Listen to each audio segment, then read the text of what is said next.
host of the Gridiron.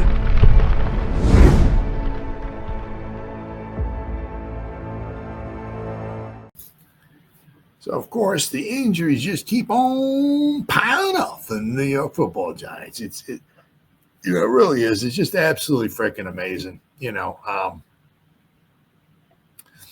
a team that's down, and you just keep kicking them, it's really, putting a guy, I mean, of course, it's football, every team is dealing with injuries, but of course, it just hurts you when it's your own team, and it just seems like you can't get a break. And it's like you just look back at the season, it's like, scratch it. Well, I mean, I guess you can't say. I mean, but you look back and say,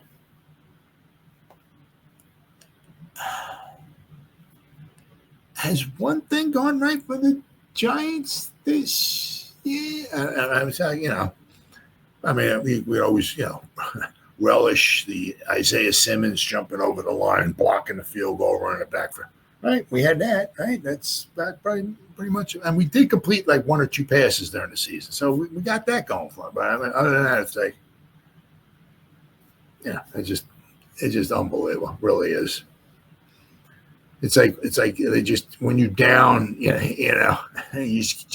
get kicked when you're down. It's like, man. So. But so injuries mount for the Giants in the final stretch. And this too was, you were kind of hoping, right? You had that, obviously some of the guys got injured. We put them on injured reserve and all that. But you were kind of hoping maybe you had that bye week, some guys that, a lot of guys, that were a little banged up would have a week off. And then, also, I mean, kind of like with this too, like you had the Cowboy game, then you had 10 days off until your next game. So you kind of maybe you can get some guys back or whatever. But it's like, nope. Well, we are getting one guy back. One guy's, we're going to talk about him. His window's opened up, so, but he's not, So it's never good when the first few minutes of an NFL coach's news conference is dominated by injury news, as Brian Daboll's was today. While listening, meaning today, right, was meaning Wednesday. While listing the group of players who missed practice and later detailing their injuries, Daboll announced Drew Lock will be the starting quarterback when the Giants face the Saints. Lock started on Thanksgiving. Tommy DeVito had suffered a forearm injury 4 days earlier against the Buccaneers. DeVito has improved, was limited in practice, and could be the number 2 quarterback versus the Saints. He was inactive as the third quarterback last week. Daboll said, I think Tommy's improving. He'll throw out here today, probably do some show team reps. Drew's going to take all the reps with the ones today, and he'll be the quarterback this week. And if Tommy is well enough to be the second quarterback, he will be. And if not, it'll be Mr. Boyle. But I think he's trending in the right direction. We'll see where he is today. Daboll was asked if the quarterback decision was based on DeVito's health or Locke being the better quarterback. And he said, I'd say Drew did some good stuff in Dallas, Daboll said. He also did some things that he can improve on. I want to give him a full week of preparation practice to let him go out and there and play this week. That latter point is significant. Locke hasn't had a full practices with the starters since spring, well before the players put on pads. Daniel Jones took the first team reps in training camp and in the first 10 weeks of the season, and DeVito assumed that those reps before week 11 with the clash with the Buccaneers. So Locke has been limited to walkthroughs before the short week game in Dallas. I think the reps helped a ton, Locke said. I'd say anybody in his position would say the same thing. Getting back out there, letting them hear your cadence, letting them hear you calling in a huddle, rhythm and timing with the receivers, that is freaking huge. Let me tell you. Even rhythm and timing for me with my feet on certain plays, whatever we've got up this week, it helps tremendously. I'm excited and appreciative of getting a little practice time with the guys. Let's see. So we got, for more than a week, reports on the Giants' injury situation has been as constant as updates on headline news. Before the Dallas game, obviously, right? Defensive lineman Armand Watts and edge rusher Azeez Ojulari were placed on injury reserve. Against the Cowboys, two-time Pro Bowl defensive lineman Dexter Lawrence with his elbow and rookie tight end Theo Johnson with a foot sustained season-ending injuries.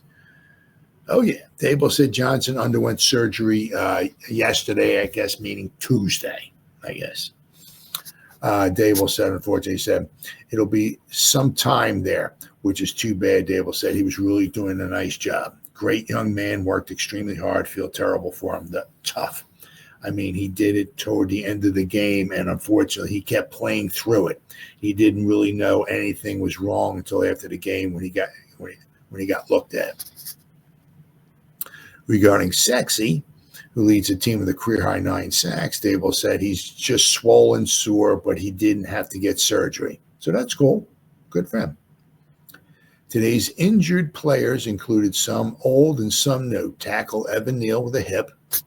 I mean, it's just unbelievable. I mean, obviously you feel bad for him, but obviously the fan in you is just, this guy, you're just fuming, you're foaming at the mouth.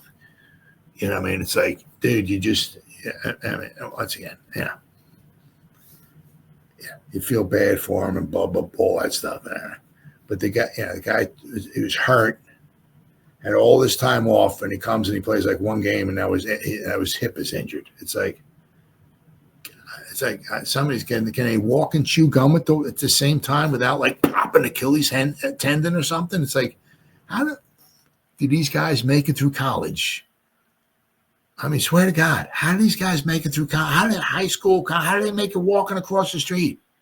I mean, some of these guys can't walk onto a field without bam, popping an ACL or something. What the is wrong with some of these guys? I mean, it's just like, it's okay, he had injured. All right, he's been off for 37 years. Okay, he's coming into his own. Okay, he's healthy. He's good. All right, go out there, Evan. Go play some football. One play later, he's coming off the side. I think I hurt my hip. It's like, what the f- wrong with you, dude? It's unbelievable. Bobby Okereke with a back. He did not practice after playing 100%. Evan Neal played 100%, and Bobby Okereke played 97% of their snaps in Dallas.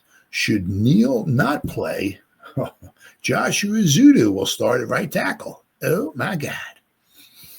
So we might have Zudu over here. Oh, boy.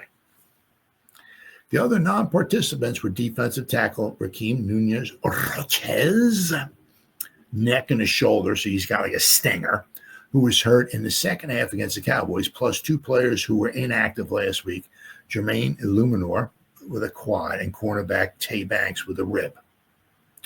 Daboll said each of those 5 players is week to week, not day to day, week to week. But regarding the chance to play Sunday, he said, I think they all have a chance, but I think it's too early to tell how optimistic I am with it. I mean, if he starts saying week to week, I mean, that's, If he says day to day, okay. But he says week to week, don't know. Karake's absence would be significant, particularly after the loss of Lawrence. In 2 seasons with the Giants, he's missed only 20 snaps. And they were all this year. Let's not forget last season. What was it, McKinney? Right? I think it was McKinney. And Karake played every snap last year. Right? Let's see. He leads the Giants with 93 tackles, 1 more than rookie safety Tyler Nubin, after posting 149 stops in 2023, when his nearest teammate had 33 fewer tackles.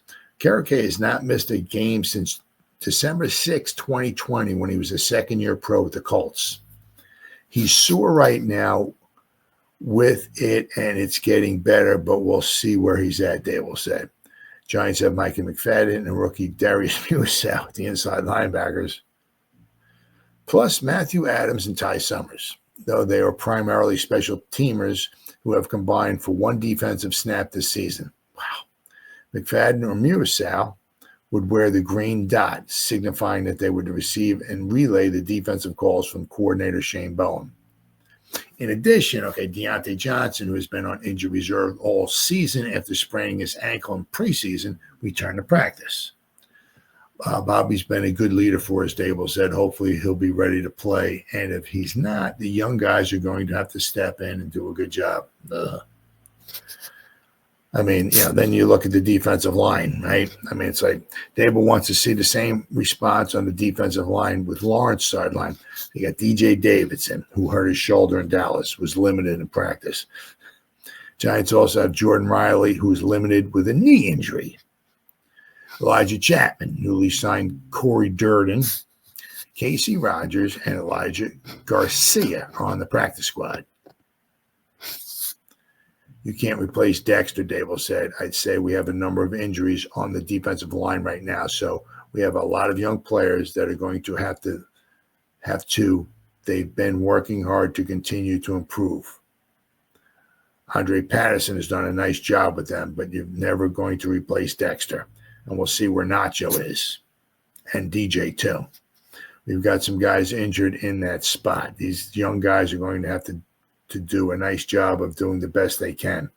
If Okereke can't play, the Giants will have just one of their elected captains in uniform.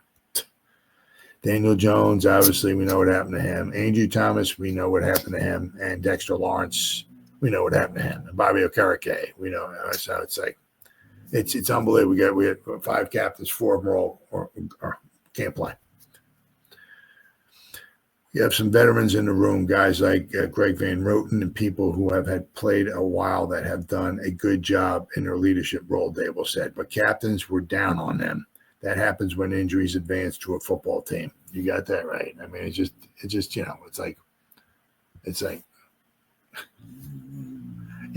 like you got to throw your arms up. It's like, is anything ever going to happen right again for the New York Football Giants? It's just unbelievable. Just shake your head.